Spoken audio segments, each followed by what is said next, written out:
Howie and Beastmode podcast, where we discuss all things business, including growth, strategy, and execution, as well as personal and professional development. Let's join Howie and Beastmode in conversation. This is a funny thing to say. It's kind of endearing that we're not great at this topic because we're kind of good at social media and sales and other stuff. It's funny to be working on one that we're not great at. Man, it's just an exciting night. We got so much. I'm so excited to talk about collaboration. It feels like it's been so long since we chatted about it, but I know that there's so much. This may be a 10-part series just because of how much there's to talk. Yeah, it's funny. We talked last week about how it's kind of not our biggest strength. Collaboration in business is not our biggest strength. We tend to be independent. And so we're trying to interrupt our own process and, focus on something that is really important. So hopefully everybody got to listen to last week. If not, go check it out. Also, that's my droid. Do you see my new droid there? I do. Like that? You like that? Is that the one from the new movies? It's kind of a classic. Let's see if I can get it to do anything here. I can't. Fall off. That'll be sad. Yeah, I don't want it to do that. I think I turned it off. I think it's just for those listening to the audio podcast, we'll do better. But we have a red and white Star Wars droid behind me. It's kind of an old school looking series. So yeah, it's a fun new thing that I got for my birthday actually. My brother-in-law. Very cool Star Wars present.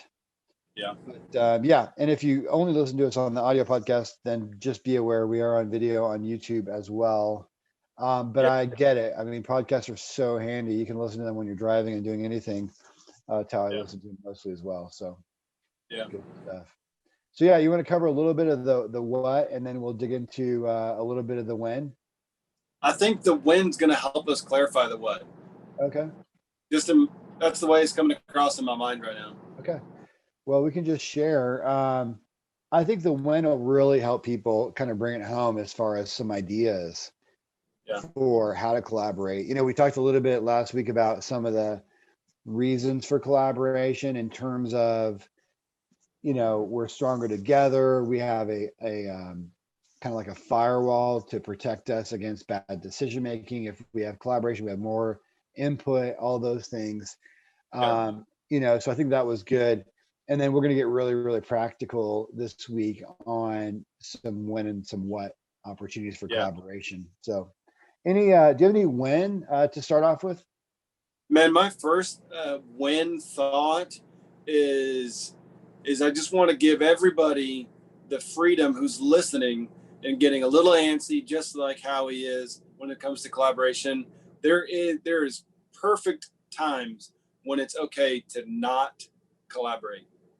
So I'm hoping that in this, we're going to hit that home, because not every circumstance requires you to collaborate. It's perfectly fine in certain circumstances to just go. And so I think I needed to start there, because I know part of my nature is to just go. And sometimes it's okay. A general doesn't need to ask permission to go to the other side, when everything is falling apart around him. Sometimes somebody just has to go. And I don't need to go check with. I mean, think about the overhead of Congress, right? The democratic process, for example, is a big mess. But, of course, it's very valuable because you get a lot of input. You can really test the strengths and weaknesses of your arguments and your ideas, because you have people that will absolutely be happy to call you out on your, when your stuff is not squared away, right? And so collaboration is good, but there are plenty of times when you need to be, rolling up your sleeves and, tackling the problem yourself as well. So fair enough. Yeah. So when's a good time to collaborate? I would say there should be built-in collaboration at certain parts of any project. You should always have a certain point to where you're getting some kind of a blind spot check, feedback check, And so I know that we were talking about earlier, sometimes you just got to build it in. Maybe I'm working on a project solo, but I need to build it in. I need to build in maybe once a week, drop in where I'm at, where I've gone, what I've done. Still good? Okay. Love that so much. Guys, it's kind of like, you know, if you're going to spend time with your children, okay, or if you're going to spend time working out, or if you're going to spend time reading, or whatever is important in a personal setting, people always say you have to calendar that, right? And I'm convicted in 2021 to do more of that calendaring. You know, last night I read 4 pages at 1 o'clock in the morning when I finally made it to bed. I read 4 pages in my book because that is really important. It's important for me to feed myself, even though it's only 4 pages. And I hope that'll grow. And of course, I'll get to bed earlier when my life is not quite as crazy as it was last night. But yeah, calendaring that. So I like what Beastmode is saying is that some level of collaboration probably is available in most of the projects that you're working on or business initiatives, but you want to build in that, calendar that in your process. Just book 15 minutes. And by the way, a couple of opportunities, okay? If your initiative will affect another department, you should probably collaborate. I'll give you an example. In my last company, Salesforce CRM had not been updated in many, many years. And my team wanted to make some improvements in the user interface and simplify the layout. Because one of the things about CRM is there's a lot of things that your layout can look like, but also too much can be overload. So think about your user experience in all your software and all your business tools, and make sure that they are not overloading, but the tools are serving the users, not the users serving the tools. But I wanted to get this done, but it affected our Germany people, and it affected other groups as well. And so what I did was I had a meeting, and I collaborated with that team, and I showed them what I was talking about, and I documented it in the email as well of what the new screens would look like. And listen, I had to negotiate. I didn't get everything I wanted. And that's part of the tax of democracy and collaboration is you don't get everything that you want, but vastly improve Salesforce CRM because of that. And what it was, there's a couple different phases that we went through, but it was changing the sales stages to match what our new sales process had evolved to become, had improved to become. And so now our sales stages matched what we were doing day to day, instead of having this old, dated, worthless, weird sales stages that were the default, right? And so that was a great opportunity. But see, my work, my business idea was going to affect Germany. Yeah. So I had to have an intentional outreach to them to make sure that I brought them into that process. So that's one idea. If your work affects another department, you should collaborate with them. If not, I mean, the downside is you go change that, it affects Germany. They wake up and it's like all their stuff has changed. Like, enjoy that conversation, right? That'll go up to executive management, actually. So figure out that if your work is going to affect somebody else, you should collaborate with them. Another excuse to collaborate, another when, we talked about when, is when, if someone has done that job previously, or somebody is an expert in that area, or has, those would be good people to collaborate with. And just, a collaboration can be a 15-minute meeting. It doesn't always have to be a long situation or a long email thread. It can just be a quick chat or a screen share.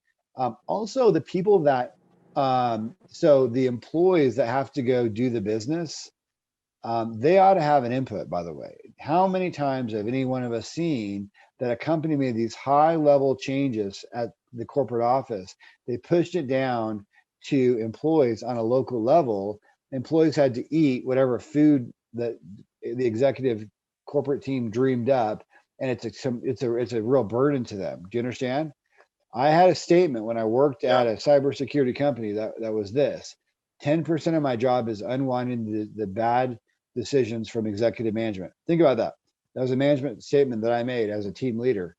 10% of my time was spent unraveling the bad decisions of corporate executive management who did not check with us on a local level before they rolled something out, they did not collaborate with us on what the consequences and the impacts would be of their policy changes. So when you're thinking about your great ideas, I'm not saying the root of it probably is great, but if it's going to affect users below you or departments beside you, you owe it to yourself and to them and to the business as a whole to have that awakening and say, okay, I need to collaborate at this time. Yeah. I mean, there's so much. Probably everybody needs to pause, rewind for 3 or 4 minutes, and listen to Howie again, just because there's so many nuggets in there. I didn't want to stop you because you're on a roll, but collaboration, it's almost the win part of it. I know I started out by saying it's okay to not, there are times to not, but there's almost the exact opposite. Why would you not? Why would I not bring somebody in to get a second opinion? Why would I not? Especially again, as leaders, if you're a leader of any type of, leader, a manager, a supervisor, CEO, your entire process is collaboration. And if you're aspiring to be a supervisor, manager, CEO, your entire process is collaboration. And so again, just like Howie was talking about, the certain instances where it involves other teams or involves people below you, often it's unmentioned when it involves your client. You need to collaborate with your client. You need to bring them in. Is this something, do you see what we're doing? Does this resonate with you?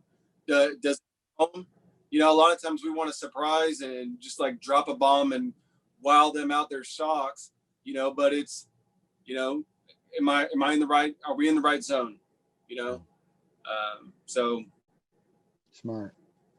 So important. Some of our so I don't know if anybody who's a product manager is on the podcast today or on the YouTube live that we're on. But if you guys are product managers, you probably are good about seeking customer feedback on product changes and ideas, but other groups may not be. Finance departments may not think to have conversations with customers about billing strategies that are better, or collections, or whatever. So if you are in a role that at any point what you do will affect a customer or touch a customer in any way, I love that idea that Beastmode gave you guys, which is, man, have a conversation with customers. Yeah. Even if everything's going well. Customers, even if everything's going well. Actually, that's the best time. Absolutely. Yeah. So, So that's a good win opportunity for sure. And let's see here. Some other opportunities. What do you got? Yeah. So when we've already discussed internally when you're working across departments, externally when you're dealing with your clients or anything like that. And then we obviously already talked about when you're solo, whenever you're delving into a project, and maybe it's a lone project that you've been assigned, there's still the opportunity to circle back, to have that feedback.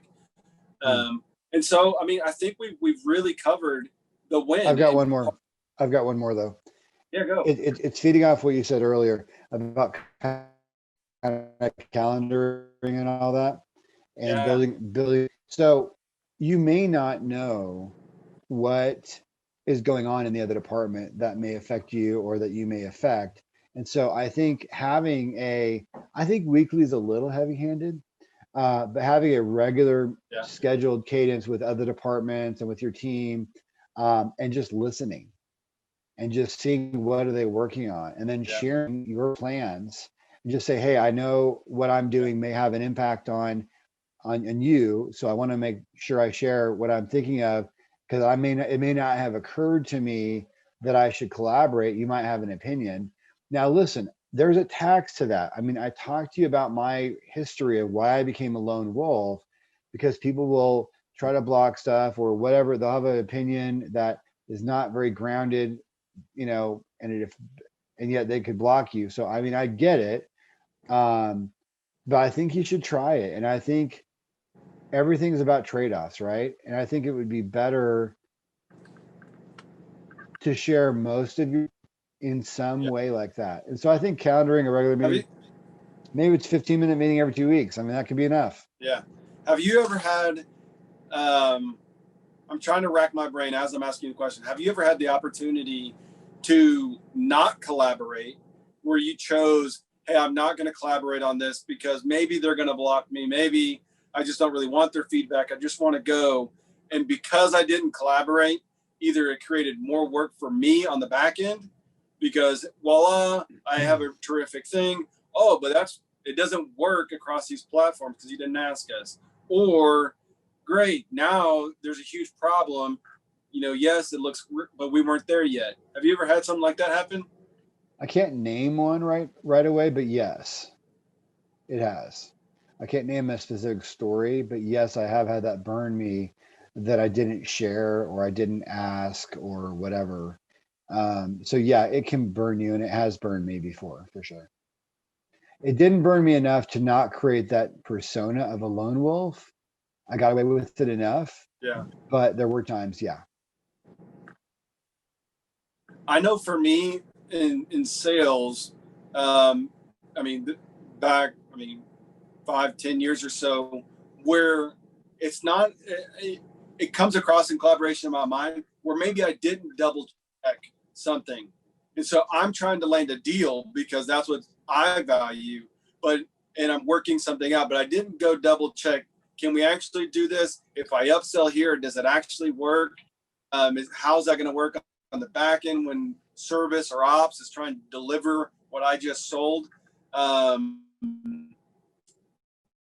it's something where it's quick, where you pop across the cubicle or you type a quick email. Hey, if I sell this, are we good to go?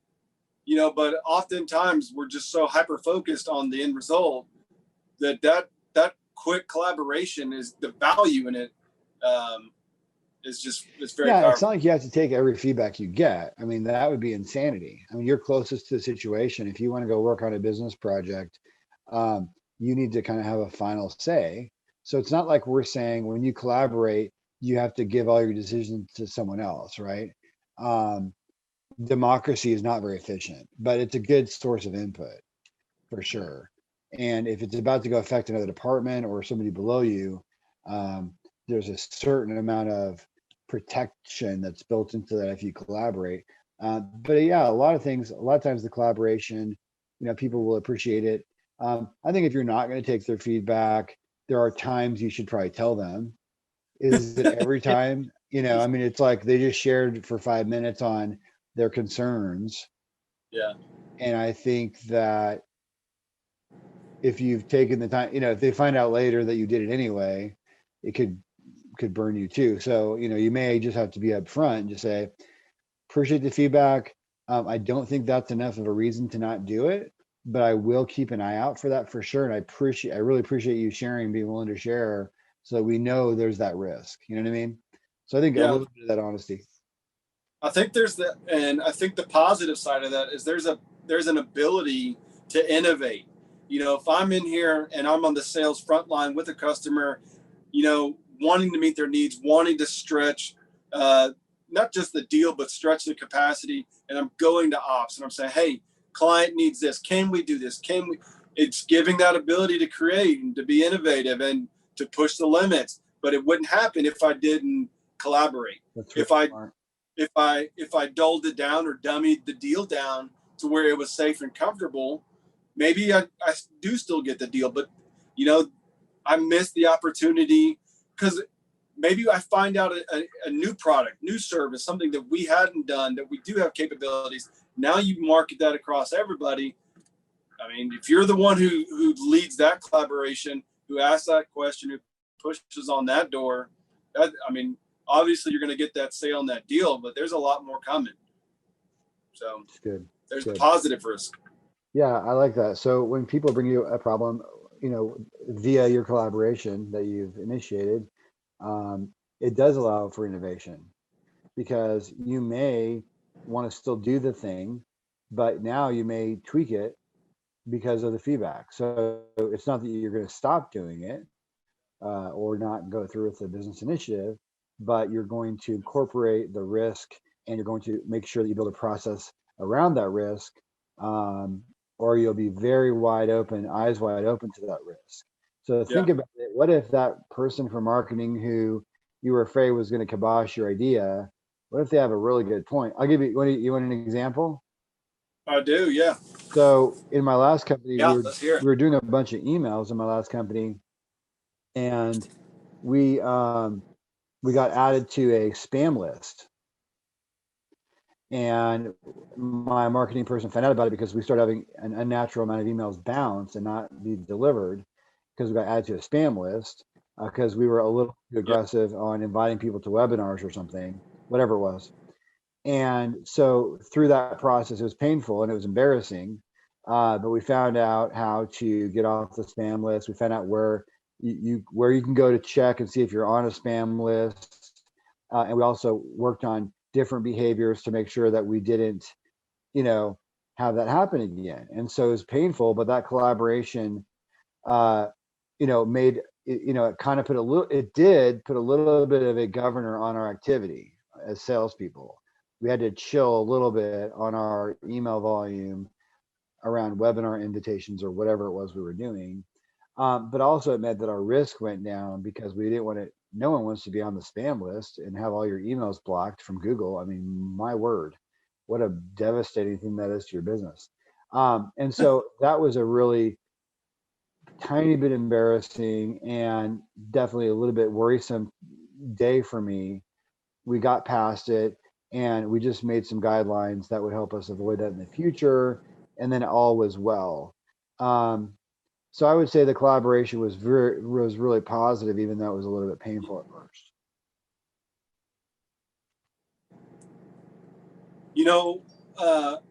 I think by us talking about the win, which if you haven't really got the nitty gritty of what we said, when to collaborate, it's all the time. Because, when I send an email to check with service, can you do this? That's collaboration. When I check with frontline ops, hey, does this sound feasible? That's collaboration. And so maybe sometimes we get overwhelmed with collaboration, meaning somebody's got to sit across from my desk. They got to get all in my business. No, sometimes that is collaboration. Sometimes we do got to get down deep and we got to have those. But sometimes collaboration is just picking up a phone, sending a quick email, sending a text, popping over the cubicle. And so at the end of the day, we all need to collaborate. We need to collaborate all the time. Yeah, and I think there's lean collaboration. I mean, most of you guys have Microsoft Teams, or you've got Slack, or you've got whatever chat you guys use at work. Most people have a work chat, right? So instead of sending a long email, or instead of scheduling a call, you could just work chat them and say, hey, can I run this idea by you? We're thinking about doing this, blah, blah, blah. Can you see any downsides, or do you have any ideas? And I think that as people see you asking for help, asking questions, reaching out, that kind of thing, it develops some good relationship opportunities, some trust opportunities. And also, what's fun about that too, is they're kind of part of your success, meaning they kind of want to see that work. If they give you feedback, they kind of want to they're a little bit for you, if that makes sense. Because you did it because you did it in the light instead of hiding it because you're afraid of them slowing you down or telling you no or whatever. And I'm telling you from experience because I absolutely had that issue. So, but what do you want to? What else do you want to cover? So we've covered the why, we've covered the when. By covering both of those, we really clarified the what. And so I know that part of what we were wanting to really delve down to are some good collaboration techniques. And I think we've already covered several of those. And so maybe we can just end cap this episode. Or you know what? I think it may be too much. So let's just push that. We'll start next week with the where to start, how to start, and some good techniques. What do you think about that? I think that'd be great. I think it's, we have to give ourselves permission to let this topic breathe and to give it a few weeks if necessary. I am hopeful that you guys email us some ideas of, or whether it be something that worked for you or a pain point or a question on this topic around collaboration to get work done. That's Howie and Beastmode, Howie and Beastmode at gmail.com. Love to get your thoughts. We'll definitely incorporate those in the podcast series, how to, collaboration to get work done. So yeah, I appreciate this. Yeah. So we look forward to picking this up here, and we'll see you guys soon.